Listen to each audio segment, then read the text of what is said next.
Los descubrimientos científicos no siempre empiezan con un «Eureka, lo he encontrado». A menudo empiezan con una simple corazonada, una especie de sospecha, una sensación de inquietud. Así fue como Charles Moore describió el momento crucial que cambió su vida. Su extraordinaria historia sirvió como punto de partida para nuestro documental, y la revelación que tuvo será un impulso para todos nosotros, para toda la humanidad. Pero vayamos por partes. La era de los grandes descubrimientos geográficos quedó atrás hace mucho tiempo, y ya nadie piensa que en algún lugar del planeta queden manchas oscuras de continentes, archipiélagos o islas aún por descubrir. Al leer novelas de aventuras sobre piratas y conquistadores, nuestra imaginación nos lleva a los infinitos horizontes azules de océanos y mares, a islas exóticas cubiertas de vegetación exuberante, llenas de aves, peces y animales maravillosos. Así pensaba también Charles Moore, un playboy y navegante, hijo de un rico propietario de una empresa química. Charles creció junto al Océano Pacífico y soñó desde niño con aventuras en el mar. En 1997, participó en la regata Transpac Yacht Race, celebrada entre Los Ángeles y Honolulu. Al regresar a casa desde Hawái, trazó su ruta a través de una zona conocida como el Giro del Pacífico Norte. Tras varios días de navegación, Charles se dio cuenta de que su yate estaba rodeado de basura por todas partes. Junto con sus amigos, había entrado en un vertedero flotante. Recorriendo miles de millas en las vastas extensiones del océano, no podía salir a la cubierta sin ver un trozo de plástico flotando a la deriva cada pocos minutos. Los sueños de aventuras románticas a través de vastas extensiones de agua, tierras exóticas e islas con animales y plantas asombrosas se hicieron añicos después de aquel viaje. La superficie del océano ya no deslumbraba con su belleza virgen e intacta. Navegar entre toneladas de desechos plásticos conmocionó y cambió la vida de Charles Moore. Lo que estaba a punto de descubrir desafiaba su comprensión. El capitán Moore se convirtió en un pionero, pero este hallazgo no le trajo alegría, ya que descubrió lo que más tarde sería llamado la Gran Mancha de Basura del Pacífico. Charles pasó de ser un despreocupado playboy a convertirse en una persona seria y un ferviente defensor del medio ambiente. Vendió sus acciones en la empresa química de su padre y, con el dinero obtenido, fundó la organización ecológica Algalita Marine Research Foundation, AMRF, dedicada a investigar el estado ambiental del Océano Pacífico. El viaje de Charles Moore estuvo lejos de ser fácil. Durante mucho tiempo, sus informes y advertencias fueron ignoradas, y su investigación no fue tomada en serio. Había razones de peso para ello. El oceanógrafo instaba a los gobiernos de distintos países a reducir la producción y el consumo de plástico, además de destinar importantes fondos a su reciclaje, y su petición no implicaba solo una pequeña inversión, sino una suma considerable de dinero. Pero a pesar de todo, Charles logró lo más importante: sacudir a la comunidad medioambiental mundial y llamar la atención sobre la contaminación plástica del océano mundial. En aquel momento, comprendía mejor que nadie el peligro de lo que estaba ocurriendo en el océano y cómo esto representaba una amenaza para la vida en nuestro planeta. Y Charles dio el primer paso, es decir, reveló el problema. Pero, ¿cómo nos afecta este descubrimiento a cada uno de nosotros? ¿Qué debemos hacer a continuación? ¿Cómo prevenir el avance de esta catástrofe? Para responder a estas preguntas, primero debemos comprender cómo funciona el sistema oceánico global y cómo lo hemos dañado. Funciones del océano. El océano es un mundo vasto que cautiva nuestra imaginación y curiosidad científica. Sus ecosistemas, como intrincados mecanismos de relojería, mantienen el delicado equilibrio necesario para sostener la vida en la Tierra. El océano funciona como el aire acondicionado natural de nuestro planeta. Absorbe el calor y lo libera gradualmente. Es asombroso pensar que una capa de tan solo 10 metros de agua oceánica puede almacenar más calor que toda la atmósfera de la Tierra. La capacidad térmica del océano es una característica única que atenúa las variaciones de temperatura, tanto entre el día y la noche como entre las estaciones, en verano e invierno. Las corrientes marinas circulan por el planeta, transportando calor y nutrientes desde las latitudes ecuatoriales hasta las polares y viceversa. Este proceso mitiga las temperaturas extremas. La temperatura de los océanos influye en los ciclos de vida de los animales y las plantas, tanto en el mar como en la tierra. El océano influye activamente en los procesos atmosféricos, contribuyendo a la formación de nubes y precipitaciones. Cada día, una enorme cantidad de agua se evapora de su superficie, se condensa en nubes y luego regresa a la Tierra en forma de lluvia o nieve. Este es un proceso crucial que abastece de agua dulce a los ríos, lagos y suelos. Las microalgas, como el fitoplancton, producen aproximadamente el 50% del oxígeno que respira la humanidad. Cada segundo aliento que tomamos nos lo regala el océano. Además, el océano es el hogar de millones de especies de seres vivos, desde diminutos microbios hasta majestuosas ballenas. Aloja especies que han existido durante cientos de millones de años. El océano es el lugar donde surgió la vida, y de él depende el futuro de nuestro planeta. El océano es un organismo único e interconectado que abarca todos los recursos hídricos de nuestro planeta. Pero, como resulta ser, este increíblemente complejo sistema vivo está gravemente enfermo, y la causa de ello es nuestra actitud irresponsable hacia el plástico después de su uso. El plástico es un material notablemente duradero y conveniente, pero la contaminación por plástico es un veneno para el océano. Charles Moore fue el primero en darse cuenta de la magnitud de esta catástrofe. Cada día, nuestro océano se contamina más y más. Estamos cada vez más cerca del punto en el que la enfermedad se volverá irreversible. Como con cualquier paciente, el primer paso hacia la recuperación es estudiar el historial médico y hacer un diagnóstico correcto. 2 años después de su impactante descubrimiento, Charles organizó una segunda expedición para estudiar en detalle la llamada mancha de basura. Los resultados de esta expedición sorprendieron a la comunidad científica. En 1999, esto fue realmente un descubrimiento, porque después de analizar nuestras muestras, nos dimos cuenta de que había 6 veces más plástico en las aguas superficiales en peso que zooplancton, que es la principal fuente de alimento de ese ecosistema. El hecho de que el plástico haya superado en masa a los organismos vivos en el océano alarmó a mucha gente. La gran mancha de basura del Pacífico, Great Pacific Garbage Patch, es en esencia el vertedero más grande del planeta, que ha estado creciendo rápidamente desde aproximadamente la década de 1950. Este vertedero oceánico se extiende desde la costa occidental de América del Norte hasta Japón. Su superficie varía, pero se estima en aproximadamente 1.6 millones de kilómetros cuadrados. En esta mancha de basura hay al menos 80.000 toneladas de desechos. Y esto es solo la punta del iceberg.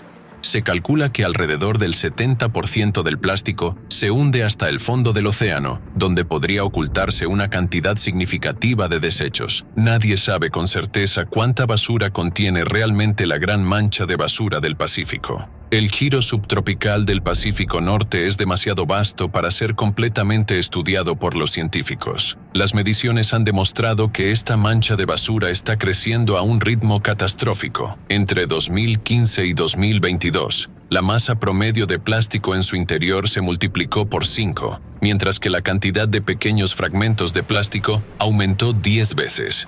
Marcus Ericsson, director de investigación de la Algalita Marine Research Foundation, Estados Unidos, señaló: al principio, la gente pensaba que era una isla de basura plástica sobre la que casi se podía caminar. No es exactamente así. Es más como una sopa de plástico.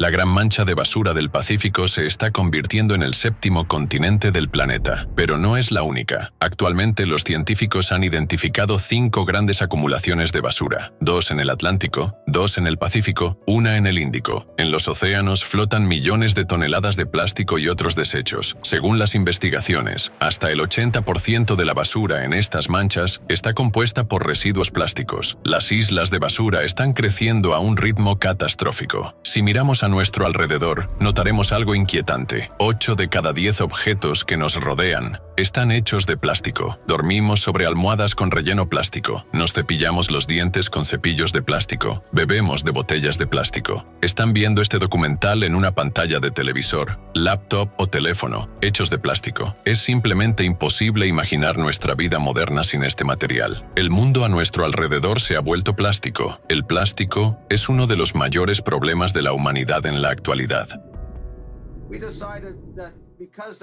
Decidimos que, dado que nadie prestaba atención a la contaminación por plástico, tomaríamos la iniciativa y comenzaríamos a crear lo que más tarde se conocería como el gran despertar ante el problema del plástico.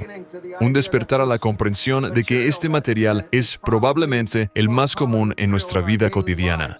Me gusta decir que, después de dormir, la mayor parte de nuestro tiempo la pasamos abriendo envases de plástico, porque dedicamos demasiado tiempo simplemente a sacar cosas del plástico que lo cubre todo.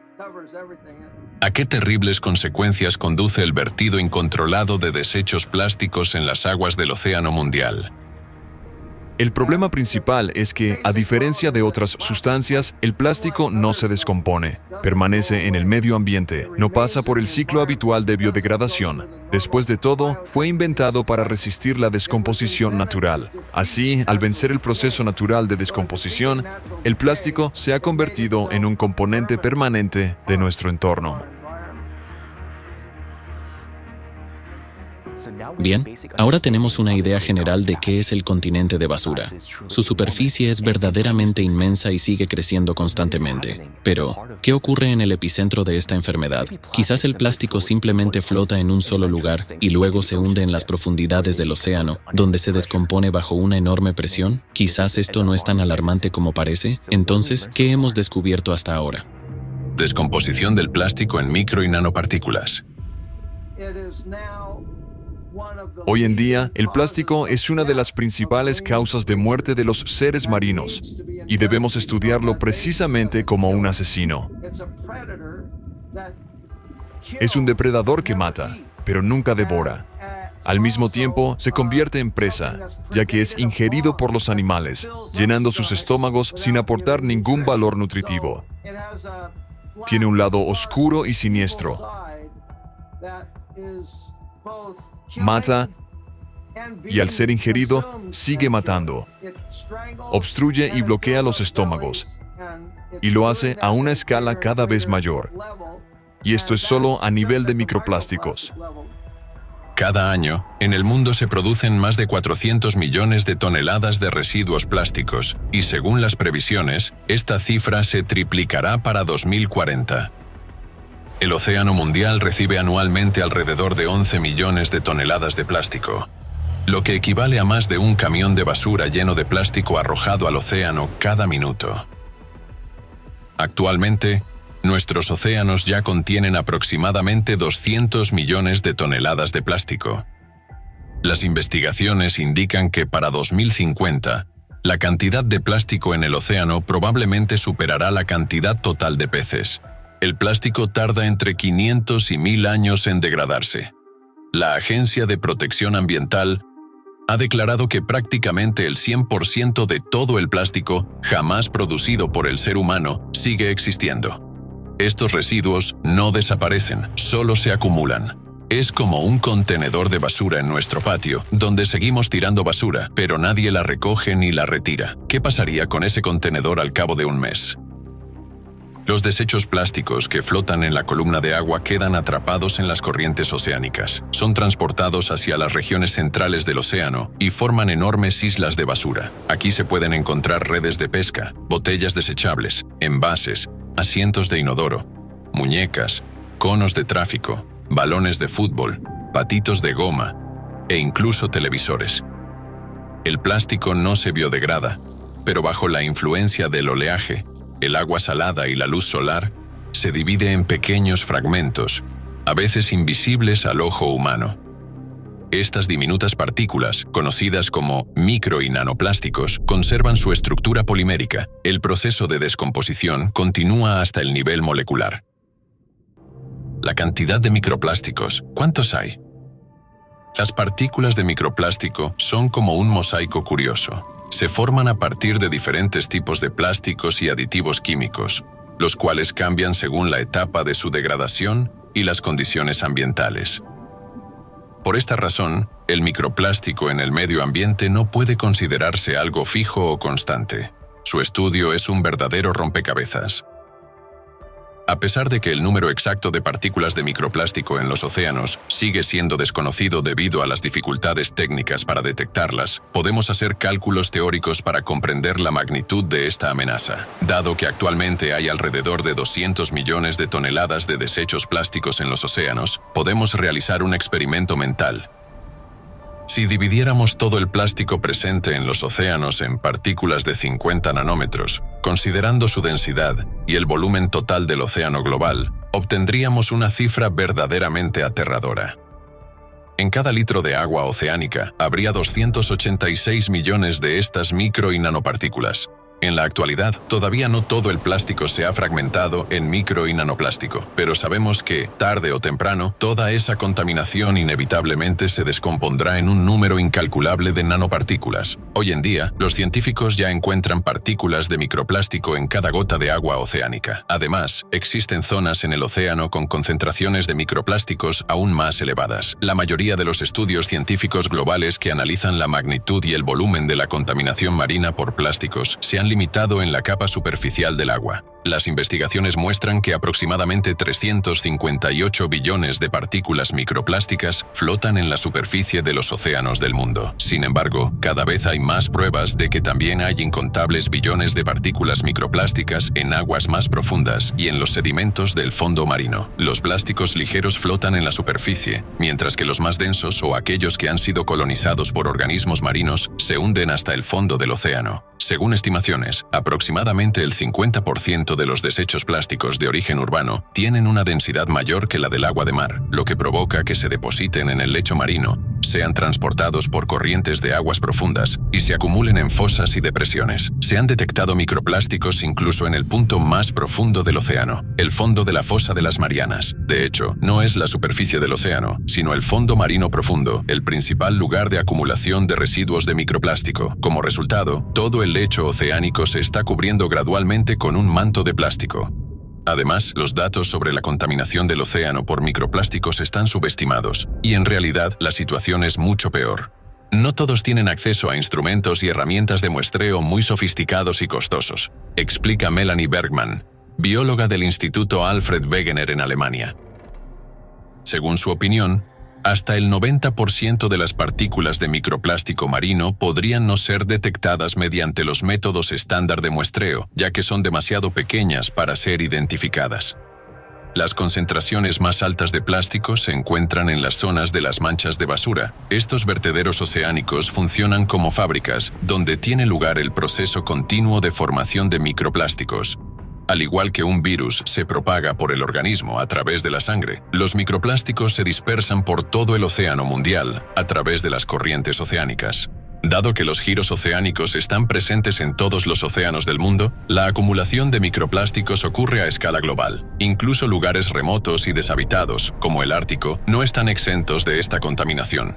Los estudios realizados en los núcleos de hielo han revelado que los niveles de contaminación por microplástico en el océano Ártico son 2 órdenes de magnitud, es decir, 100 veces mayores que en el giro del Pacífico. Además de los 2 niveles de contaminación, la superficie y el fondo marino, la concentración de microplástico también aumenta significativamente en otra zona, la termoclina. Esta es una capa del agua donde la temperatura cambia bruscamente, y debido al alto gradiente de densidad, las partículas de micro y nanoplástico quedan atrapadas en estas capas, permaneciendo allí durante largos periodos. Imagine el océano como un pastel en capas. Cada capa tiene su propia temperatura y densidad, y los microplásticos se acumulan en los límites entre ellas. Además, los microplásticos pueden ser transportados en el océano por los organismos vivos, que lo ingieren, digieren y excretan. Ahora es innegable que los microplásticos están en todas partes. Están presentes en todos los cuerpos de agua, ya que los océanos, ríos y lagos de nuestro planeta están interconectados. Sin embargo, algunos podrían argumentar, bueno, está bien, pero los microplásticos son tan pequeños que no debería preocuparme. No lo veo en el agua que bebo ni en los tomates de mi ensalada, aunque hayan sido cultivados con agua que forma parte del ciclo global interconectado. Tal vez no sean tan peligrosos. ¿Pero es realmente así? Microplásticos, una fuente de toxinas y bacterias. Bajo la acción del sol y las olas, el plástico se descompone en fragmentos cada vez más pequeños, liberando en el agua del océano colorantes, plastificantes y otros compuestos químicos, muchos de los cuales son tóxicos. Como resultado, el océano se convierte en una sopa tóxica, donde el plástico se descompone constantemente en micro y nanoplásticos, haciendo que el océano sea cada vez más tóxico. Las investigaciones han demostrado que los nanoplásticos son aún más tóxicos que los microplásticos, ya que tiene una mayor capacidad para actuar como una esponja, absorbiendo contaminantes del agua y el aire. La superficie de los residuos plásticos se convierte en el hogar de algas nocivas, colonias de bacterias y hongos, que se multiplican rápidamente. Las islas de plástico son una fuente de microorganismos patógenos, capaces de causar enfermedades peligrosas en seres humanos y animales. Además, los desechos plásticos pueden actuar como un puente por el cual los organismos costeros llegan a aguas abiertas, alterando el frágil equilibrio de los ecosistemas marinos. De esta manera, estas islas de basura se convierten en focos de bacterias peligrosas, representando una amenaza para toda la vida. Los microplásticos matan a los seres vivos.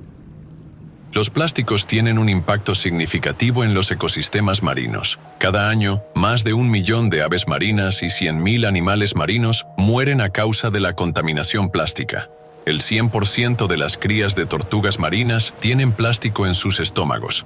Si un coral entra en contacto con plástico, su probabilidad de enfermarse aumenta del 4% al 89%. Esto es desastroso, ya que los arrecifes de coral son el hogar de 1/4 parte de toda la vida marina. La gran catástrofe de extinción por la que estamos pasando ahora es similar a la que acabó con los dinosaurios y de nuevo destruirá la vida en el planeta. En eso hay algo de verdad. La vida realmente se está destruyendo. Creo que la vida en el océano está muriendo a causa del plástico en este mismo momento y en la Tierra debido al cambio climático y también al plástico.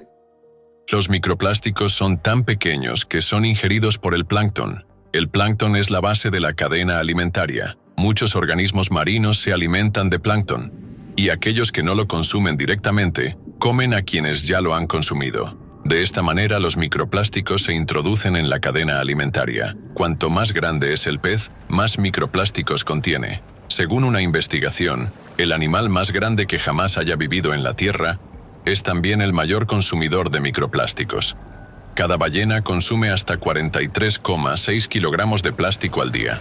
Sin embargo, las ballenas no obtienen el plástico directamente del agua. El 99% de los microplásticos entran en su organismo a través de los alimentos. En otras palabras, el plástico ya está presente en las presas que consumen las ballenas. Vale la pena destacar que los microplásticos de menor tamaño tienen un impacto más peligroso en los organismos a nivel celular. Las partículas de plástico de tamaño nanométrico penetran en las membranas celulares y no se eliminan del organismo, ya que permanecen dentro de las células. Además, los micro y nanoplásticos dañan el ADN dentro del núcleo. Las partículas de plástico no solo contienen sustancias tóxicas, sino que también absorben contaminantes orgánicos del agua de mar y albergan colonias de bacterias. Finalmente, todo esto termina en el organismo humano a través del consumo de mariscos y pescado. En otras palabras, no solo estamos comiendo nuestra propia basura, sino basura condimentada de toxinas, bacterias y hongos. Además, los micro y nanoplásticos también entran en nuestro cuerpo a través de otros alimentos, el agua potable, el aire e incluso la brisa marina.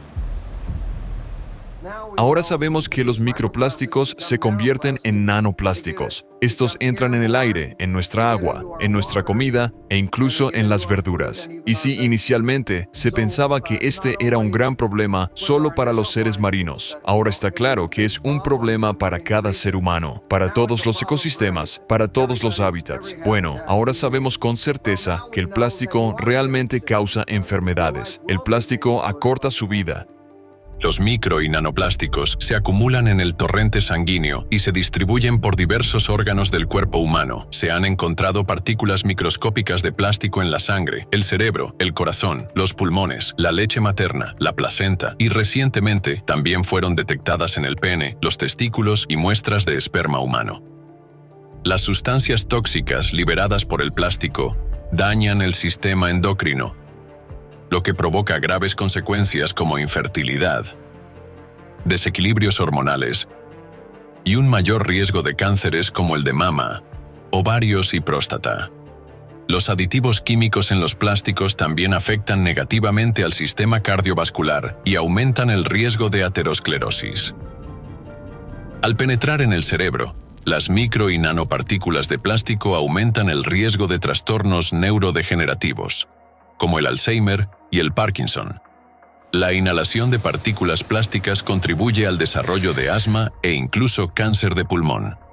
Los enlaces de hidrógeno son una fuerza clave que organiza la materia en estructuras altamente ordenadas. Las investigaciones muestran que, en presencia de nanoplásticos, se produce una deformación de las moléculas de proteínas debido a la formación de fuertes enlaces de hidrógeno entre los nanoplásticos y las proteínas.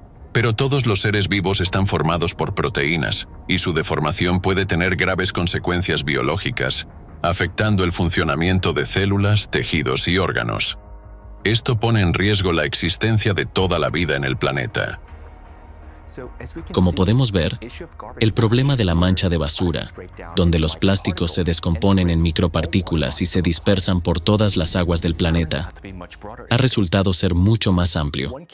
La primera conclusión clave es que el problema de los micro y nanoplásticos afecta a cada ser humano y a toda la vida en este planeta. Es importante destacar que los nanoplásticos son incluso más peligrosos que los virus, porque mientras que los virus penetran en las células, los nanoplásticos van más allá, es decir, afectan las moléculas de proteínas. Dado que toda la vida está compuesta por proteínas, los nanoplásticos representan una amenaza directa para todos los organismos vivos.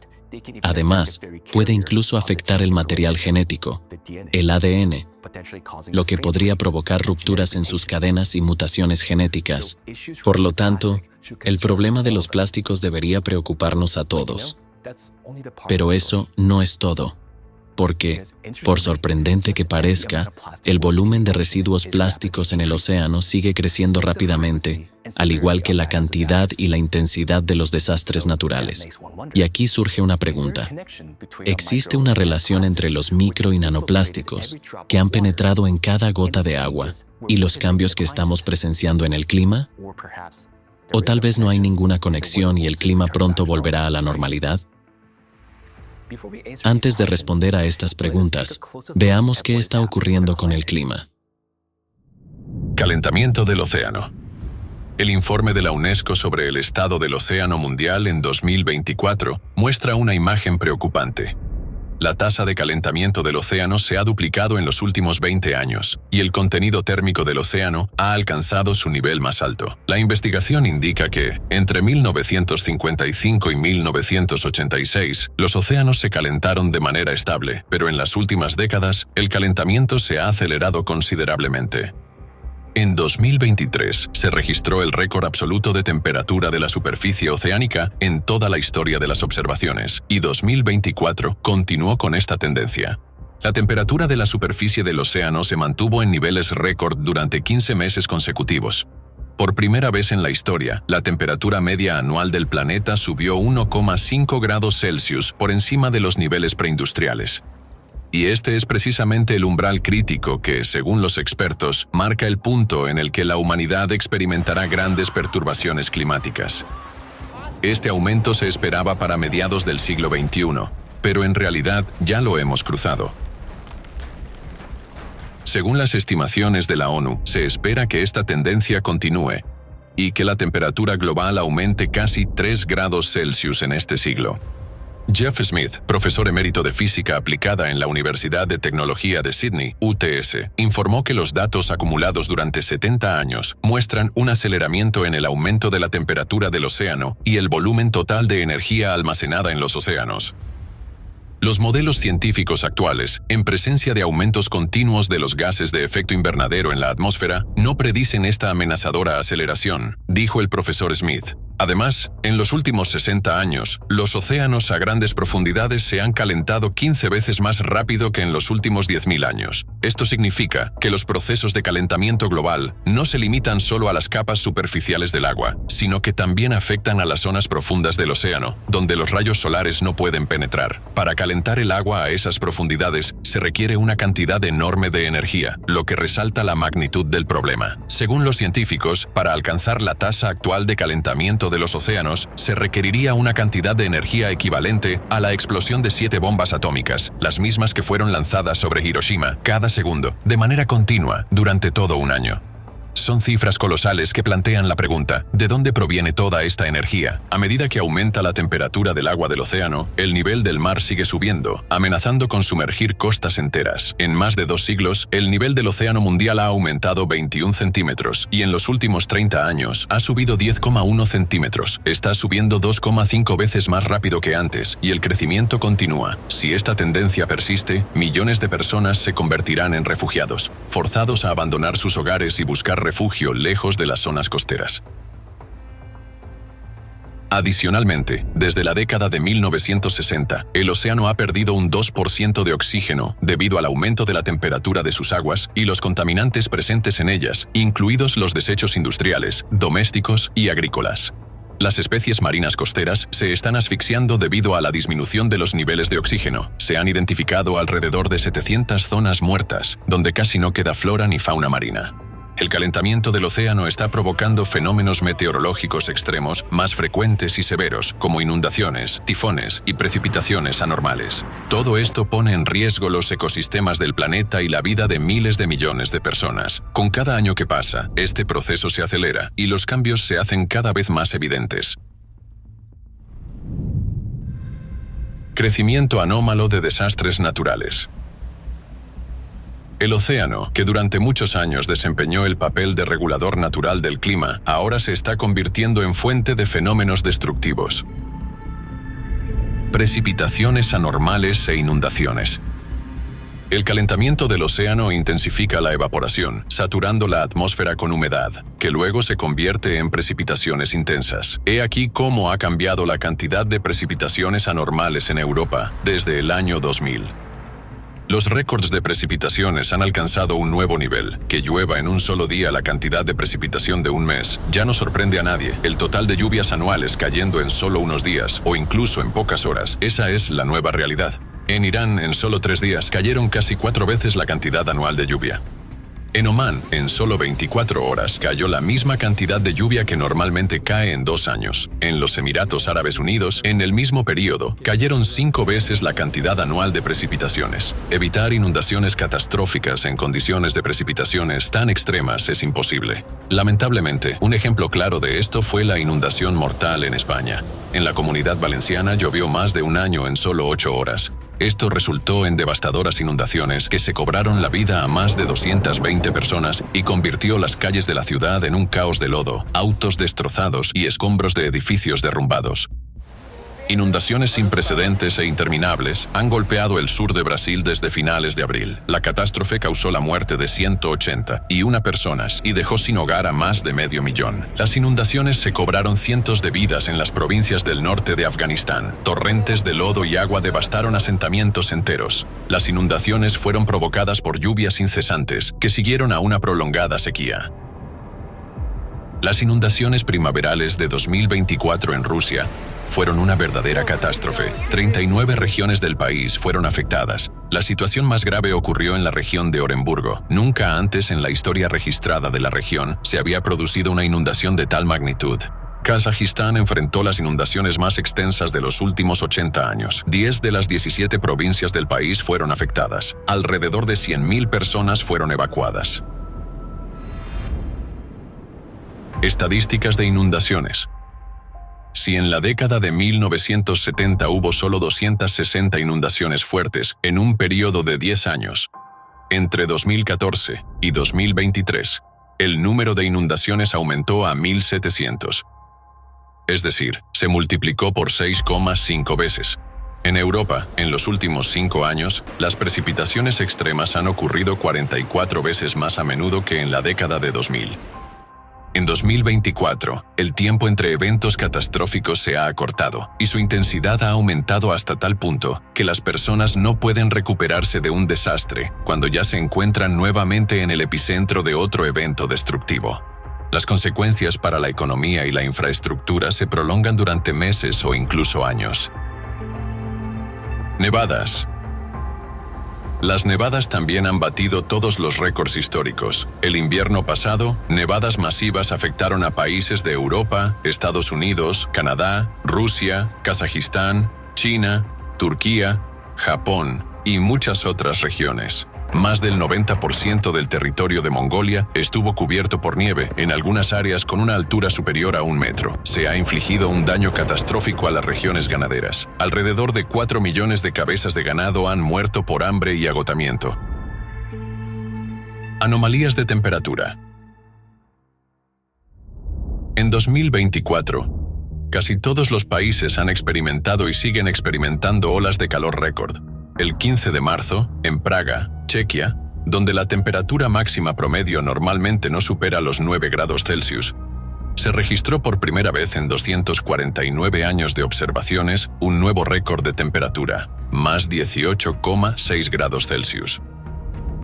Abril también trajo un caos térmico sin precedentes a Europa. En solo 10 días, se batieron récords de calor en 128 países. En la mayoría de los países de Europa, abril fue más caluroso de lo que normalmente es a mediados de verano. Al mismo tiempo, se observó uno de los cambios de temperatura más bruscos en la historia de las observaciones. En Eslovenia, la temperatura descendió drásticamente más de 26 grados Celsius en solo 24 horas. En India, las temperaturas máximas de abril alcanzaron hasta 46 grados Celsius, cuando la temperatura normal debería ser de hasta 35 grados Celsius. Las personas no pueden soportar semejante estrés térmico. Después de que los agentes de policía, mientras trabajaban en la calle, comenzaran a perder el conocimiento, se introdujeron cascos con aire acondicionado en su equipo. En la Meca, Arabia Saudita, en junio, durante varios días consecutivos, la temperatura no bajó de 40 grados Celsius.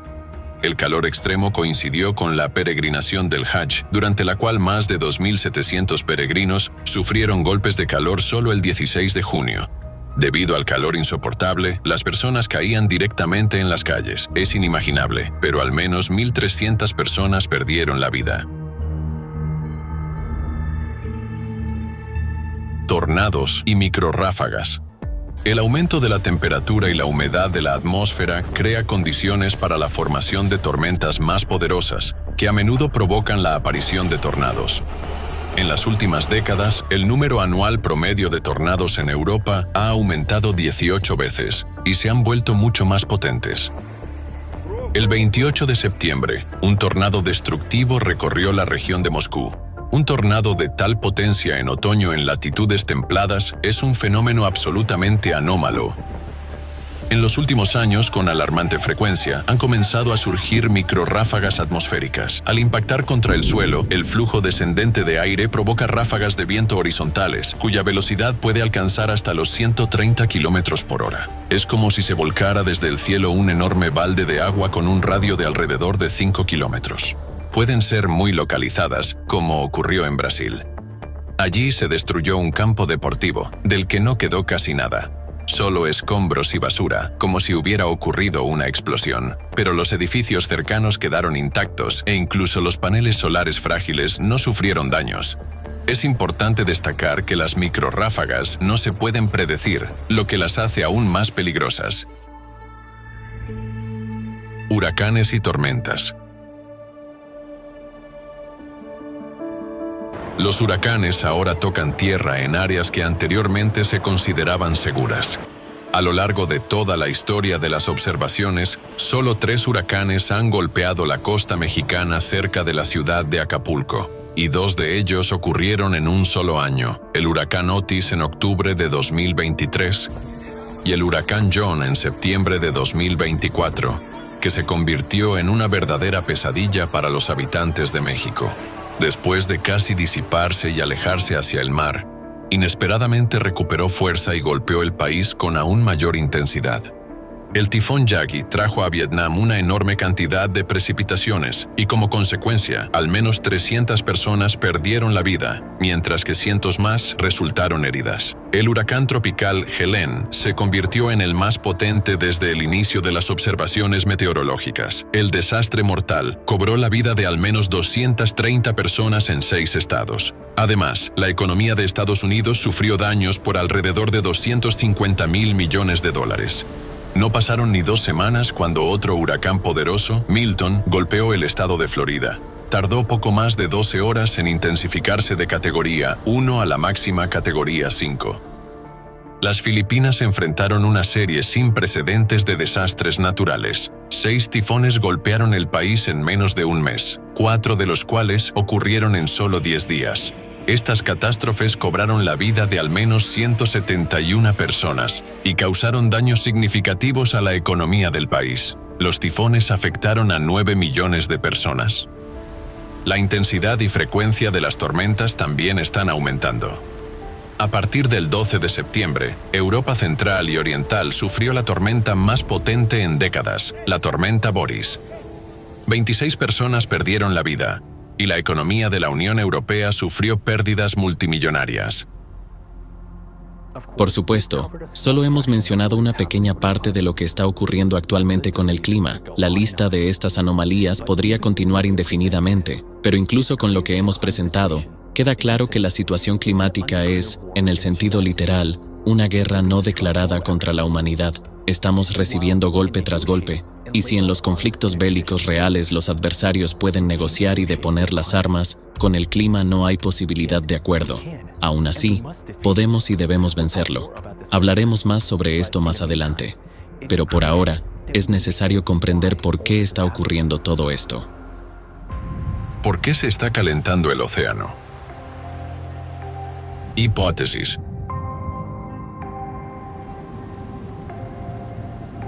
Los principales factores reconocidos que influyen en el calentamiento del océano son los gases de efecto invernadero, como el CO2. Estos gases contribuyen a la retención del calor en la atmósfera y al calentamiento de las capas superiores del agua. Sin embargo, existen otros factores que también pueden desempeñar un papel significativo. Veamos 2 gráficos. Gráfico del aumento de la concentración de plástico en los océanos en las últimas décadas. Vemos que la cantidad de plásticos en el océano ha aumentado rápidamente desde la década de 1950, coincidiendo con el período de acelerado desarrollo industrial y la producción masiva de productos plásticos. Gráfico del aumento de la temperatura en los océanos durante el mismo período. Este gráfico demuestra el aumento paralelo de la temperatura media de la superficie de los océanos, que también se observa desde mediados del siglo XX. Comparando estos 2 gráficos, podemos notar una cierta correlación entre el aumento de la concentración de plásticos en los océanos y el incremento de su temperatura. Esto sugiere que la contaminación por plásticos podría ser uno de los factores significativos, aunque subestimados, en el calentamiento de las aguas oceánicas. Analicemos más detalladamente cómo el plástico puede afectar las funciones del océano, la conductividad térmica y la capacidad calorífica del agua, y de qué manera estos procesos pueden contribuir a su calentamiento. Para ello, profundicemos un poco en la estructura y las propiedades del agua. Propiedades únicas del agua.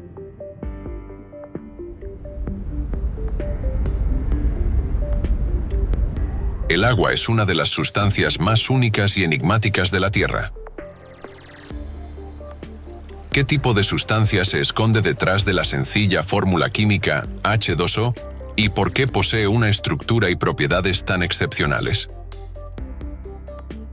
En primer lugar, la molécula de agua es la más pequeña entre las moléculas triatómicas similares. Es sorprendentemente armoniosa y encaja en las proporciones de la sección áurea. La molécula de agua tiene una forma simétrica en V, ya que 2 pequeños átomos de hidrógeno están ubicados a un lado de un átomo de oxígeno relativamente grande. Esto diferencia significativamente a la molécula de agua de las moléculas lineales, en las que todos los átomos están dispuestos en una cadena. Las moléculas triatómicas, en condiciones normales, forman gases, pero las moléculas de agua forman un líquido. ¿Por qué? Las moléculas de agua están unidas entre sí mediante enlaces de hidrógeno, formando una estructura fuerte y ordenada, similar a un equipo unido por lazos de amistad. Además, las moléculas de agua poseen la propiedad única de agruparse en clústeres. En otras palabras, el agua es un líquido complejo, compuesto por grupos repetitivos de moléculas. Como resultado, el agua tiene valores anómalos en sus temperaturas de congelación y ebullición, en comparación con otras sustancias triatómicas. Si el agua siguiera las reglas generales, debería congelarse aproximadamente a menos 100 grados Celsius y hervir alrededor de más 10 grados Celsius. Casi todas las propiedades del agua no siguen la lógica de las leyes físicas que rigen otras sustancias.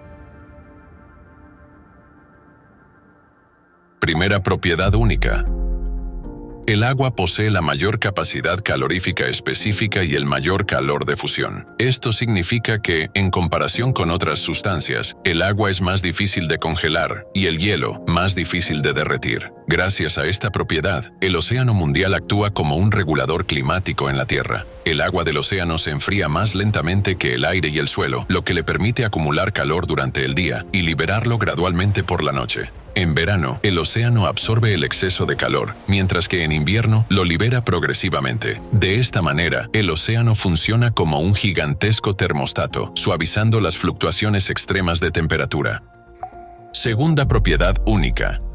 Cuando la temperatura del agua cambia, sus propiedades también cambian. La capacidad calorífica mínima del agua se alcanza a una temperatura de 37 grados Celsius. Este hecho es de gran importancia para los seres vivos, que están compuestos en 2/3 por agua. La temperatura corporal normal de los seres humanos y los animales de sangre caliente, que oscila entre 36 y 39 grados Celsius, se encuentra precisamente dentro de este rango de temperatura. A esta temperatura, las complejas reacciones bioquímicas del metabolismo ocurren de la manera más eficiente. Es como si la propia naturaleza se hubiera asegurado de que los organismos vivos puedan conservar su calor sin gastar demasiada energía, permitiéndoles así continuar su desarrollo. Tercera propiedad única del agua. La mayoría de las sustancias disminuyen su densidad al calentarse. Las moléculas como si se separan. Y la aumentan al enfriarse. Las moléculas se acercan. Sin embargo, con el agua ocurre algo diferente. Cuando se enfría hasta los 4 grados Celsius, su densidad realmente aumenta, como sucede con la mayoría de las sustancias.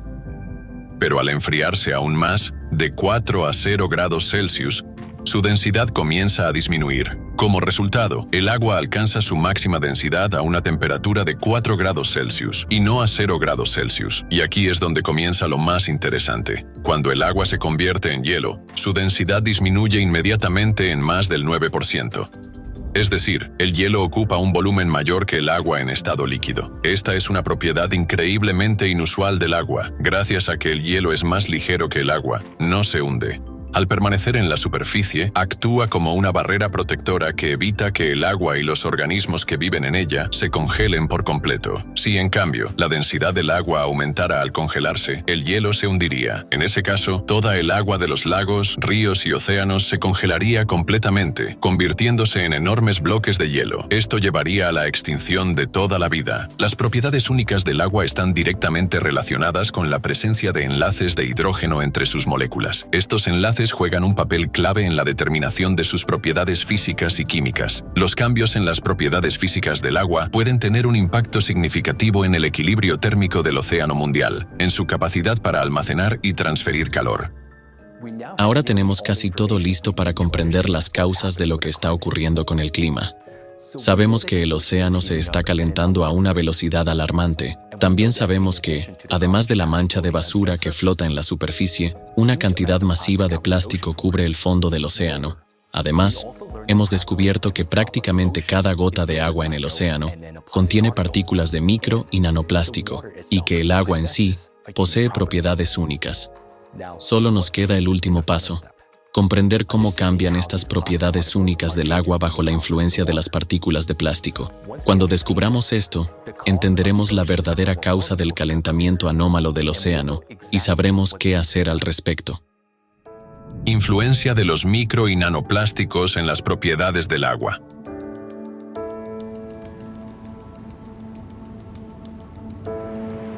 El plástico es un derivado del petróleo. no se descompone, sino que se fragmenta en partículas de micro y nanoplástico. Las partículas de nanoplástico son tan pequeñas que su tamaño es inferior al de un virus. Al entrar en el agua, estas partículas alteran su estructura ordenada, basada en los enlaces de hidrógeno entre las moléculas.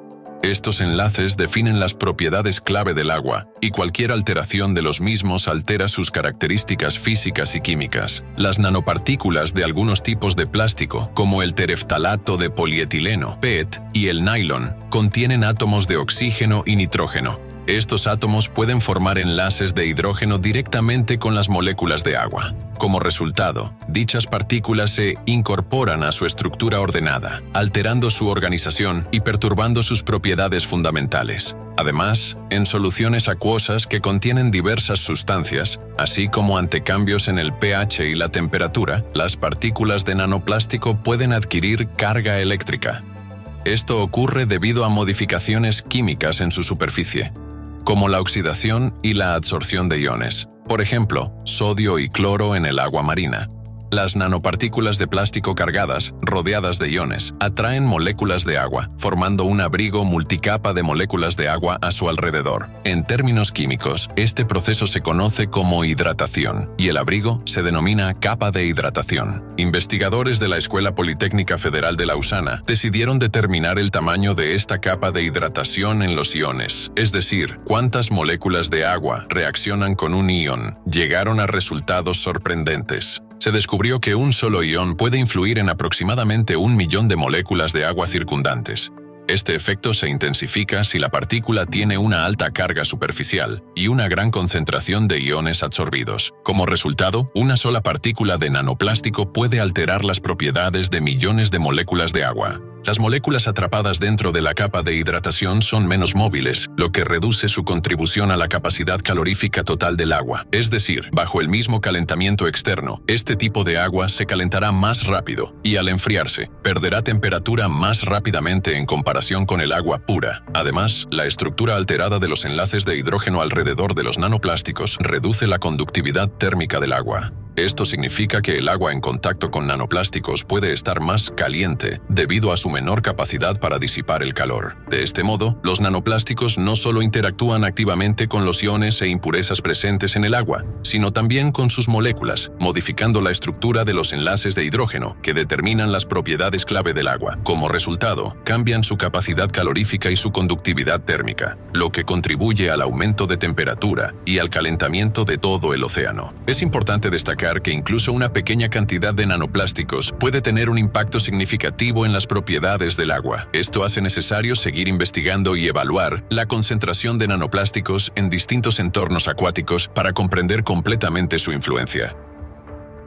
Las partículas de nanoplástico en el océano son como una gota de alquitrán en un barril de miel. Los micro y nanoplásticos se distribuyen por todo el océano a través de las corrientes. Las partículas flotantes permanecen en la superficie, mientras que los microplásticos más densos o aquellos contaminados con biota se hunden hasta el fondo marino. Y no olvidemos las zonas de termoclina. En estas capas de agua se observan variaciones de temperatura y densidad, lo que favorece la acumulación de microplásticos en grandes cantidades.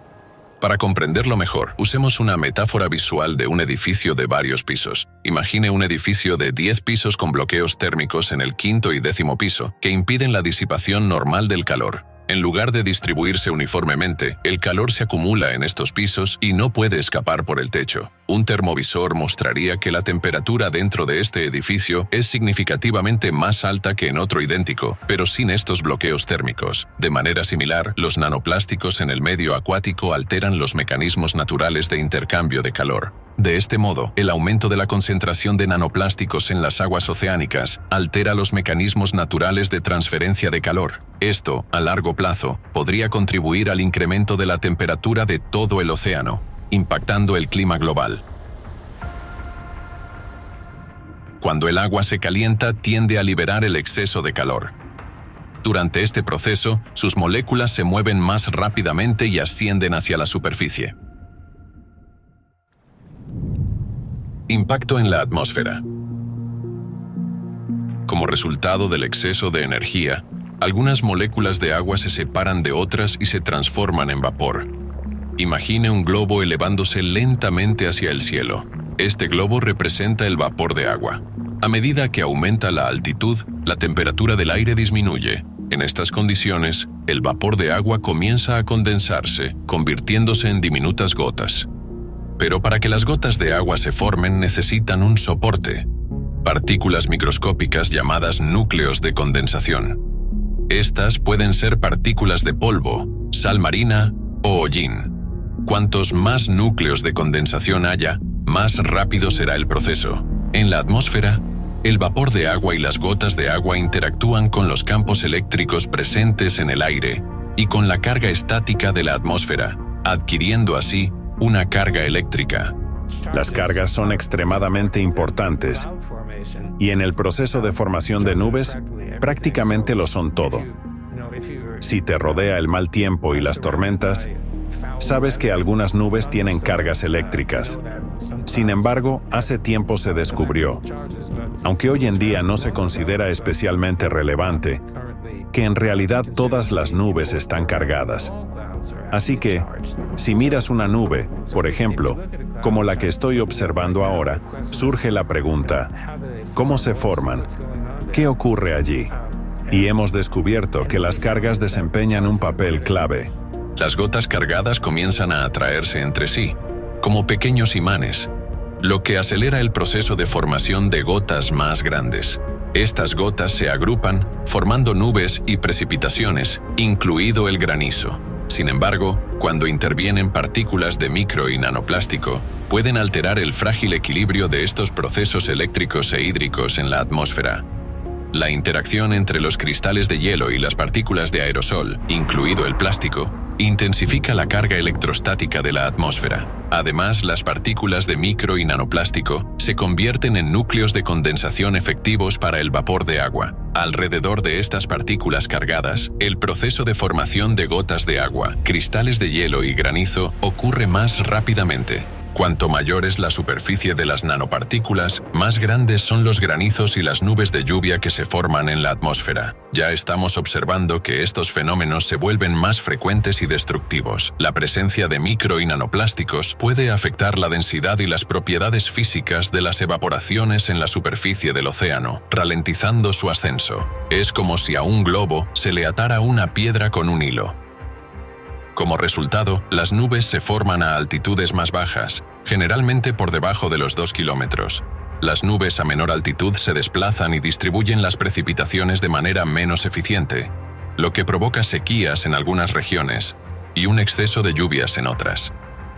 Las nubes más densas, como una manta, retienen el calor en la atmósfera e impiden su disipación hacia el espacio. El aumento de la temperatura provoca una evaporación aún mayor del agua de los océanos y mares, y cuanto más humedad hay, más cálida se vuelve la atmósfera. Es un círculo vicioso. Cabe destacar que por cada grado de calentamiento, la cantidad de humedad en el aire aumenta aproximadamente un 7% y la cantidad de rayos se incrementa en un 12%.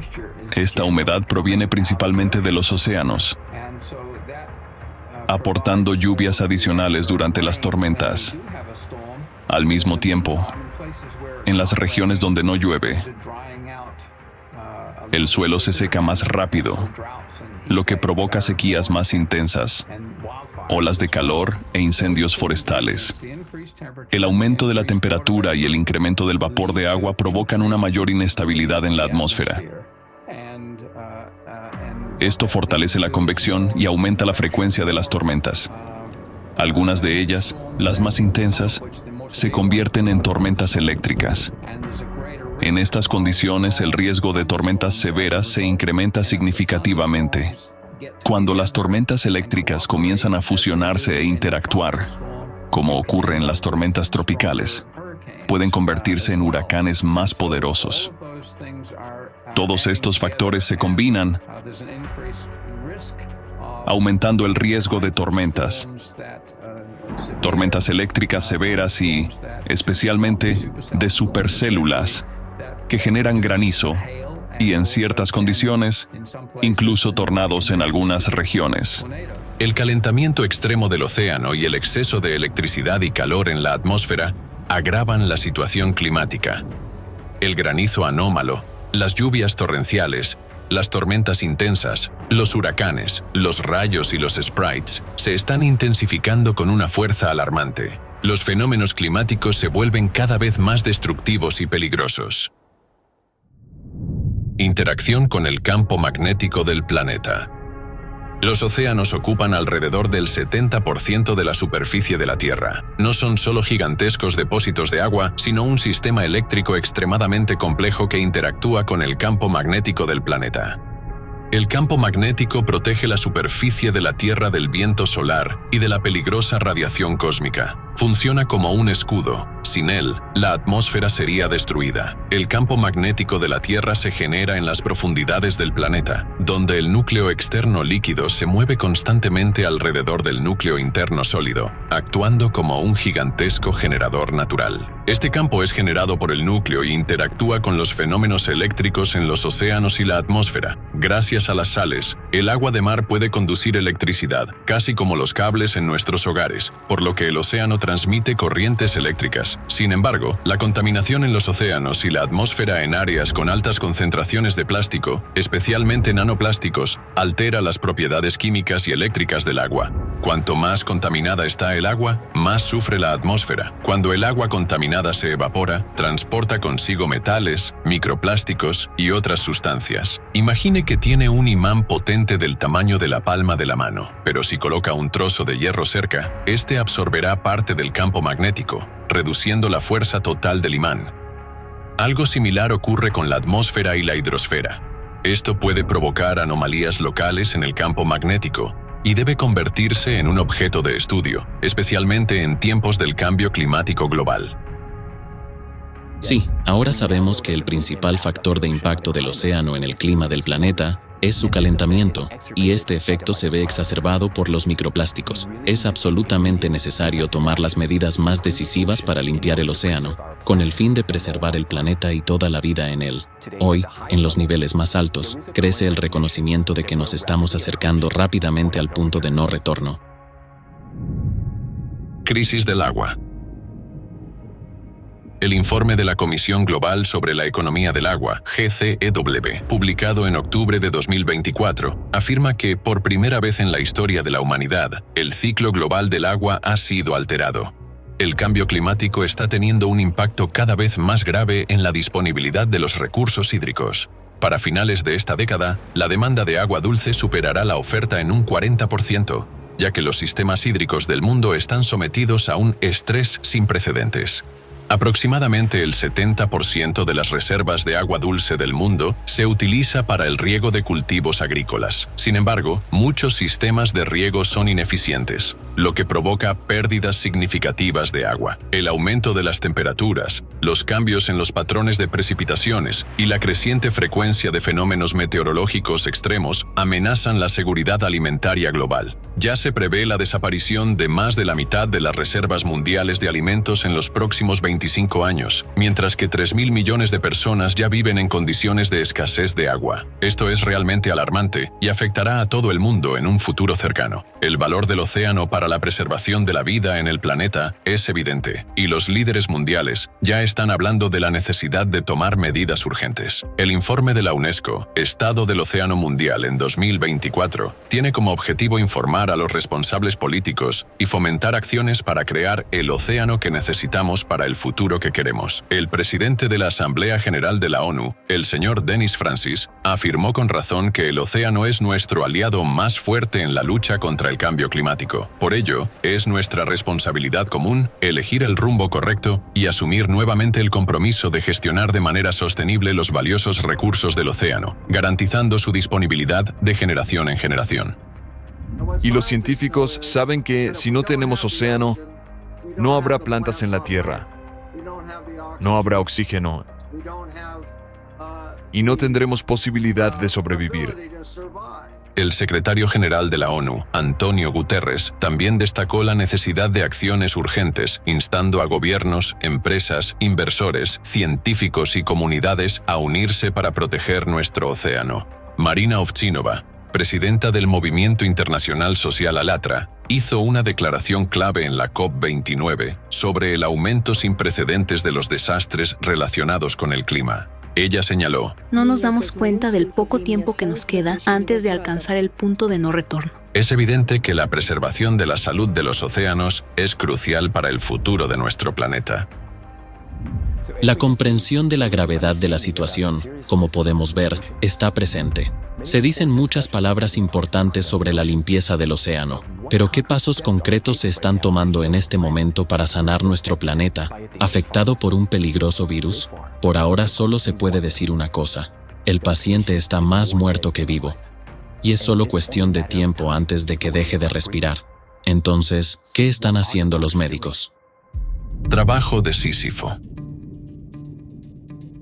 En un intento de mejorar la situación, se están realizando esfuerzos para retirar del océano los residuos de gran tamaño que se encuentran en la superficie. Diversas organizaciones e iniciativas trabajan en proyectos para recolectar plásticos y otros residuos que se encuentran en el agua. El proyecto más ambicioso de limpieza oceánica es la iniciativa de la organización The Ocean Cleanup. Su tecnología consiste en que 2 barcos navegan por el agua arrastrando una barrera de aproximadamente 2,2 kilómetros de longitud que se sumerge hasta 4 metros de profundidad. Precisamente a esta profundidad se concentra la mayor parte de los desechos plásticos superficiales. Los desechos se acumulan en una gran bolsa y cuando se llena, se transporta a uno de los barcos, donde el plástico es clasificado y empaquetado.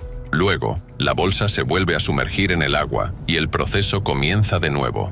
A primera vista suena genial, pero hay varios matices. Al recoger los desechos, junto con los plásticos también quedan atrapados organismos vivos que habitan en la superficie del agua, como microalgas, alevines de peces y medusas. Hasta ahora, nadie ha medido exactamente cuántos seres vivos quedan atrapados en las redes, pero si estos organismos son eliminados en grandes cantidades, esto tendrá un impacto negativo en toda la vida marina, ya que se alterará la cadena alimentaria. A pesar de las medidas tomadas para garantizar la seguridad de los animales, el problema sigue sin resolverse. Hasta noviembre de 2024, los participantes del proyecto The Ocean Cleanup habían recolectado alrededor de 20.000 toneladas de plástico del océano. Es un paso importante, pero en comparación con la magnitud del problema, es solo una gota en el mar. En el océano flotan aproximadamente 200 millones de toneladas de desechos, y cada año esta cantidad aumenta en 11 millones de toneladas más. Para entender la escala del problema, 20.000 toneladas representan solo el 0,01% de toda la basura en el océano. Al estudiar el problema de la limpieza del océano, surgen muchas preguntas. Por ejemplo, incluso si logramos sacar todo el plástico del océano, ¿qué planeamos hacer con él? Actualmente, no se recicla más del 9% del plástico. ¿Significa esto que simplemente lo volveremos a arrojar a los vertederos? Además, la limpieza de los desechos es increíblemente costosa. La gran mancha de basura del Pacífico está demasiado lejos de las costas de cualquier país, por lo que nadie asumirá la responsabilidad ni destinará fondos para su limpieza. Según Charles Moore, limpiar esta zona quebraría a cualquier país que intentara hacerlo. Y en el océano existen 5 de estas islas de basura. Recoger basura del océano, mientras cada año se extraen miles de toneladas de desechos pero se vierten millones más en su lugar, es realmente un trabajo de Sísifo. La limpieza del océano solo será posible cuando se convierta en una tarea de toda la humanidad y no solo en la iniciativa de unos pocos activistas. Los desechos grandes son solo una pequeña parte del problema. Eso es solo el plástico en la superficie. Es solo una pequeña fracción, el 1% de lo que realmente hay en el océano, explica Melanie Bergman, bióloga marina del Instituto Alfred Wegener. Cuando el plástico se descompone en micro y nanopartículas, limpiar el océano de este contaminante se vuelve prácticamente imposible. Aunque ya existen tecnologías para eliminar los microplásticos del agua, aún están en fase experimental, lejos de implantarse a escala global. Las principales dificultades son la eficacia limitada y la complejidad de escalar estas soluciones. Pero incluso si logramos recolectar toda la basura grande, ¿qué hacemos con los microplásticos? Están dispersos a lo largo de la columna de agua del océano, con concentraciones particularmente altas en el fondo marino. Y precisamente los microplásticos representan la mayor amenaza. Realmente, la limpieza del océano se asemeja a un trabajo de Sísifo, ya que la cantidad de desechos vertidos en el océano es varias órdenes de magnitud mayor que la cantidad que se extrae. Entonces, ¿qué se debe hacer? Es evidente que las tecnologías de limpieza actuales no están a la altura de la magnitud del problema, solo ralentizan un poco la caída del planeta hacia el abismo climático. Un poco más, y el punto de no retorno será superado. Surge una pregunta razonable. ¿Disponemos, como humanidad, de las tecnologías capaces de limpiar los océanos de micro y nanoplásticos? ¿O estamos condenados? Las tecnologías ya existen. Cuando la humedad se evapora, los microplásticos ascienden desde la superficie del agua hacia la atmósfera. Para limpiar tanto el océano como la atmósfera de los micro y nanoplásticos, necesitamos un filtro a escala planetaria, y el papel de tal filtro puede desempeñarlo un generador atmosférico de agua, o en abreviatura GAA, cuando se aplique a gran escala. Este es un dispositivo que convierte la humedad de la atmósfera en agua pura. El agua se evapora cada día de todos nuestros océanos, mares y lagos. Cuando llega a cierta altura por encima de cierto punto, se enfría hasta el punto de rocío y se convierte en una nube. Y entonces, por supuesto, el viento arrastra esa nube. Cuando su temperatura desciende por debajo del punto de rocío, se convierte en lluvia y vuelve a cambiar de estado. Al extraer la humedad del aire, estimulamos la evaporación. Con cada ciclo de evaporación, una nueva cantidad de micro y nanoplásticos se eleva desde la superficie. El principio de funcionamiento del dispositivo es el siguiente. Primero se filtra el aire que entra en ella. El agua se condensa a partir de la humedad que hay en el aire. Así, lo único que extrae el dispositivo es una molécula de H2O, que es más pequeña que una partícula de microplástico. Es decir, de esta manera limpiaremos el océano de los microplásticos y reduciremos la presión sobre los recursos hídricos de nuestro planeta. Al hacerlo, proporcionaremos agua potable a las regiones que la necesitan con urgencia, pero esto debe implementarse a escala industrial y debe ser una iniciativa a nivel global y estatal. De este modo, los generadores atmosféricos se convierten en un filtro artificial integrado en el ciclo del agua del planeta. Además, el océano se enfría durante el proceso de evaporación intensiva. La tecnología de condensación de agua del aire funciona según un principio similar al plasmaféresis, un procedimiento de purificación de la sangre. Así como el plasmaféresis elimina los componentes nocivos de la sangre y restaura la inmunidad del organismo, el GAA filtra los nanoplásticos del vapor de agua y restaura las funciones naturales del océano. Así, limpiaremos la atmósfera y el océano de microplásticos. Además, con la ayuda de las instalaciones de GAA, obtendremos el volumen necesario de agua purificada para todas las necesidades domésticas e industriales. El agua utilizada debe regresar al suelo, donde interactuará con microorganismos que descomponen nanoplásticos, se enriquecerá con minerales y pasará por un proceso de purificación natural. A medida que la humedad se reponga, las aguas subterráneas y los ríos secos comenzarán a recuperarse, los suelos se volverán fértiles y la vegetación prosperará. Además, un suelo húmedo ayudará a mitigar las fluctuaciones de temperatura. Y la alta conductividad térmica del agua permitirá disipar el calor de las áreas cálidas. Esto es especialmente crucial en el contexto del cambio climático global. Utilizando un generador de agua atmosférica en cada hogar, nunca más necesitarán utilizar botellas de plástico. Por lo tanto, al utilizar el generador de agua atmosférica, resolveremos el problema del agua. Reduciremos la huella que deja la producción de plástico. Disminuiremos la huella de carbono del transporte y ayudaremos al medio ambiente a volver a su ciclo natural. ¿Podrá esta tecnología proporcionar agua a las personas en el desierto? Se trata de una tecnología que permite crear agua en cualquier lugar, porque el principio mismo de esta tecnología es que la calefacción y refrigeración crean condensación. Así que, ya sea en el Valle de la Muerte, en Nevada o en el desierto del Sahara, podemos generar agua allí. Es decir, podemos generar agua en cualquier parte del planeta. Pero surge la pregunta, ¿no secaremos el aire de esta manera?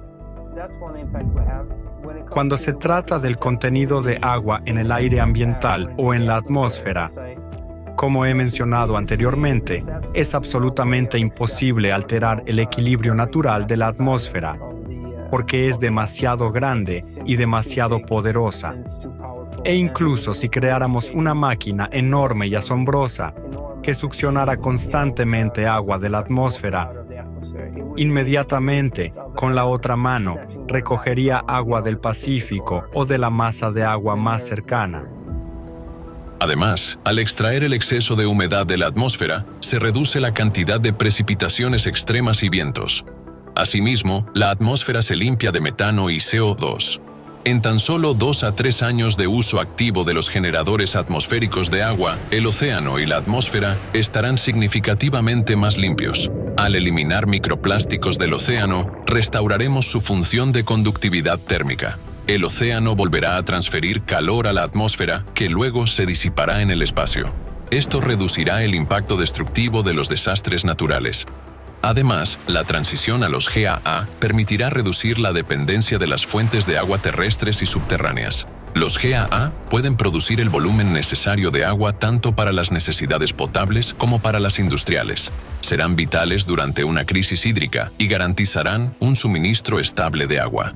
Esto permitirá alcanzar plenamente varios objetivos de desarrollo sostenible de la ONU de manera simultánea.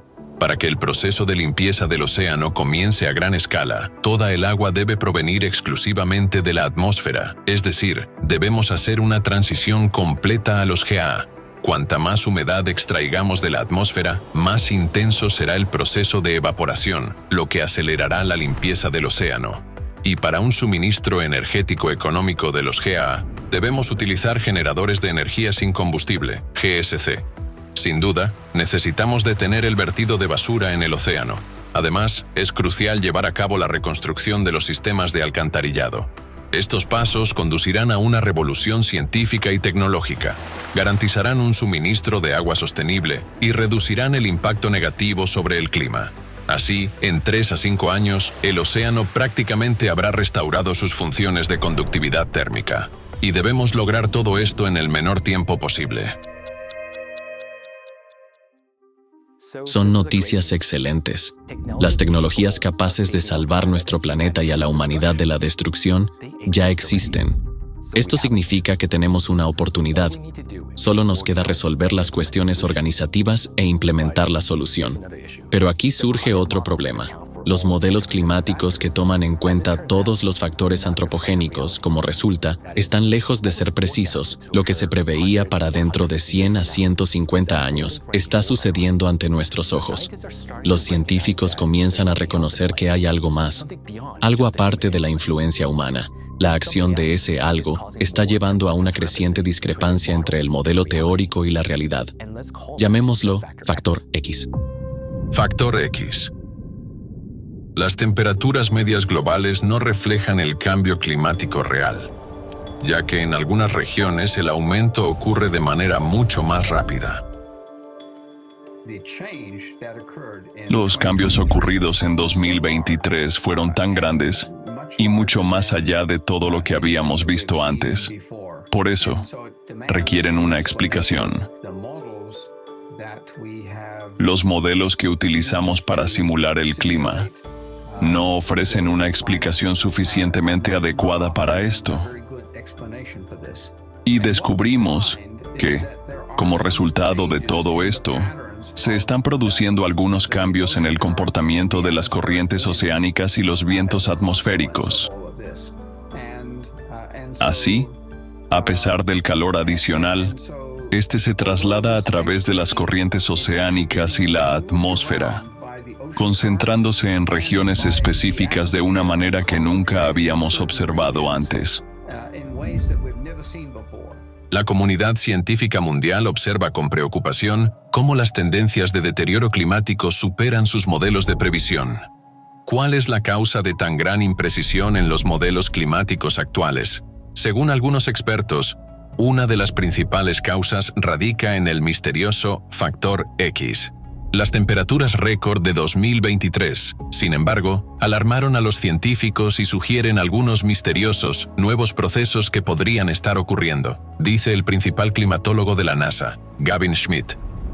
No fue solo un récord. Fue un récord que superó el récord anterior con un margen récord. Él añade: las tendencias a largo plazo son claras para nosotros y están causadas por los gases de efecto invernadero, el impacto antropogénico. Pero lo que ocurrió en 2023 fue precisamente esto, y luego algo más. Y ese algo más es mucho más grande de lo que esperábamos o lo que podemos explicar por ahora.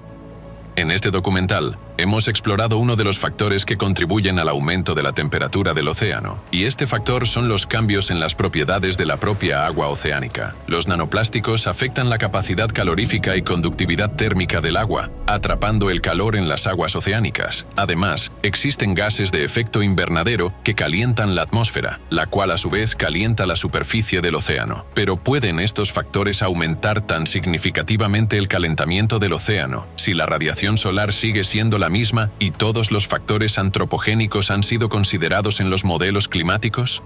Esto plantea la hipótesis de que un calor adicional está ingresando al océano desde otra fuente. Los estudios muestran que las profundidades medias del océano se están calentando 15 veces más rápido en los últimos 60 años que en los 10.000 años anteriores, y además, la velocidad de este calentamiento está aumentando. Para tal calentamiento de las capas profundas, donde no llegan los rayos solares, se requiere una enorme cantidad de energía.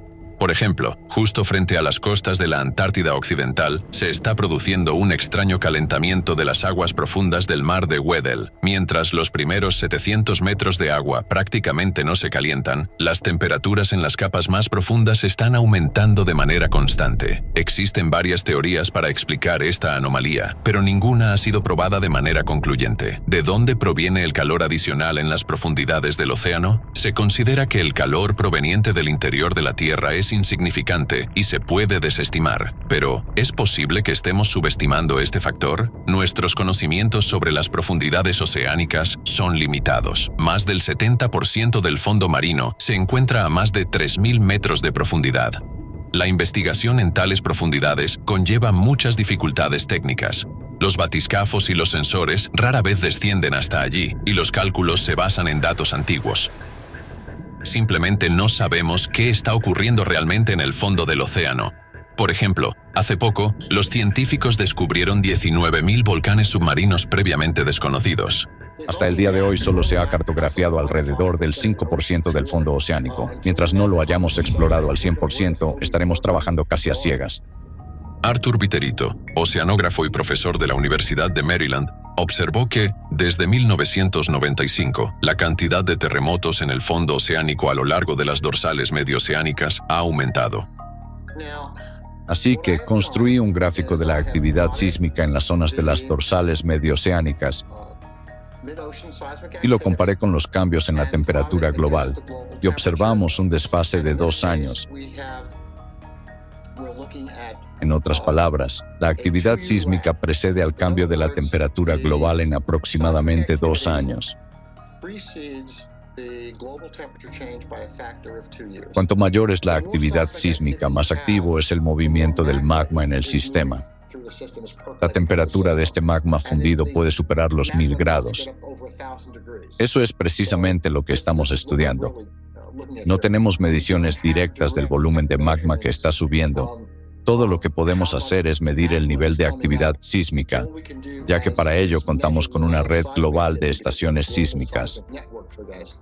Así, las investigaciones de Arthur Viterito muestran que el calentamiento del océano también está influenciado de manera significativa por procesos endógenos, como la actividad sísmica y magmática. Mis investigaciones muestran que el impacto geotérmico es un factor significativo en el calentamiento global. Como vemos aquí, los datos de Argonne muestran los cambios en la temperatura global a diversas profundidades durante los últimos 20 años. La mayor parte del calor se transporta en la superficie, pero también estamos observando un aumento del calentamiento desde abajo, es decir, el calor proviene tanto de arriba como de abajo. De ninguna manera. Como hemos señalado, si ampliamos esta parte de la pluma, se puede ver que de ninguna manera las temperaturas más altas debajo de la capa superficial pueden provenir de la superficie. Porque aquí existe una anomalía fría y debajo de ella una anomalía cálida, pero no puede atravesar esta capa, conocida como termoclina. La termoclina es, en esencia, una frontera claramente definida que separa las aguas superficiales cálidas, conocidas como capas mezcladas, y las aguas mucho más frías por debajo de ella, llamadas aguas profundas. En realidad, este sistema está interconectado. En realidad, el calor puede atravesar la termoclina. Y recientemente han aparecido varios estudios interesantes que afirman que la termoclina en realidad se ha debilitado. Esto ocurre de manera sincrónica con el aumento de la actividad sísmica en las zonas de las dorsales medio-oceánicas. Es decir, no es simplemente un fenómeno aleatorio. Así que en la superficie el agua es más fría y debajo de ella es más cálida. ¿De acuerdo? Esto es una prueba de que el calor geotérmico asciende desde las profundidades hacia la superficie. La convección ascendente del calor ha potenciado aún más este proceso, debilitando la termoclina y aumentando el contenido térmico del océano. Nos hemos enfrentado a una nueva realidad, el factor X. Parece ser la causa principal del deterioro del estado del planeta, que se ha manifestado de manera notoria en las últimas décadas. Y los micro y nanoplásticos solo agravan su efecto. Sin embargo, queda una importante pregunta. ¿Qué exactamente es el factor X? ¿La fuerza que está calentando las aguas desde las profundidades del océano? Los científicos de ALATRA llevan casi 30 años estudiando el factor X, que está relacionado con los cambios que ocurren dentro del planeta. Este grupo internacional e independiente de investigadores incluye expertos de diversas disciplinas científicas, como física nuclear, astrofísica, geología, matemáticas, biología y medicina. Se han unido para llevar a cabo investigaciones interdisciplinarias, que incluyen el estudio de los cambios climáticos y geodinámicos. Basándose en un extenso análisis de datos recopilados durante muchos años, los científicos de ALATRA consideran el factor X como un calor adicional generado por el ascenso del magma debido a procesos cíclicos del planeta. Los datos científicos fundamentales y las recomendaciones sobre acciones en el ámbito climático se pueden encontrar en el informe sobre la progresión de los desastres climáticos en la Tierra y sus consecuencias catastróficas. Este informe fue presentado personalmente al Papa Francisco en el Vaticano por Marina Ovtchinova, presidenta de ALATRA. Tras un análisis detallado de los datos, el Vaticano otorgó al movimiento ALATRA la bendición apostólica de su santidad por sus esfuerzos en el ámbito climático y ambiental.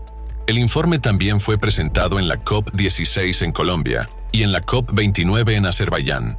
Recibió una alta valoración por parte de especialistas en el ámbito de la climatología y la ecología. Actualmente, el informe está disponible para consulta en el sitio web oficial de la Conferencia de la ONU y en el sitio web de ALATRA. Resolver los desafíos de la seguridad planetaria y humana en medio del cambio climático global requiere los esfuerzos unidos de toda la comunidad científica. Ningún país u organización puede abordar este problema por sí solo. Como podemos ver, la situación es bastante preocupante.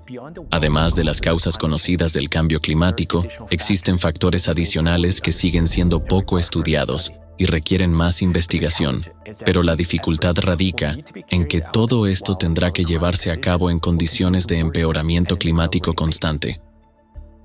En otras palabras, cada vez habrá menos tiempo para que la humanidad responda al cambio climático.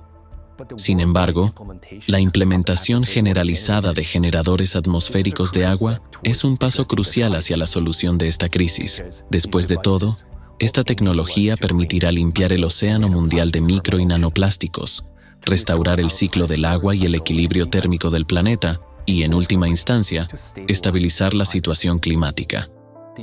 Gracias al uso de los GAA, obtendremos tiempo invaluable para preservar el potencial científico e industrial de la humanidad, y junto con el tiempo, surgirán esperanza y oportunidades. Al mismo tiempo, debemos crear condiciones en la sociedad que permitan a los científicos de todos los países colaborar abiertamente, compartir libremente sus conocimientos y trabajar juntos en beneficio de la humanidad y para su supervivencia. Lograr esto requiere paz global, una paz duradera entre todos los países. Solo entonces podremos realmente enfrentar y superar la crisis climática. Nos gustaría enfatizar que las ideas y direcciones de investigación presentadas en este documental ofrecen enfoques prometedores y prácticos para abordar los problemas relacionados con el cambio climático a los que nos enfrentamos hoy en día. Su estudio detallado llevará a un avance significativo en la comprensión de los procesos que ocurren en nuestro planeta. El poder del cambio está en nuestras manos.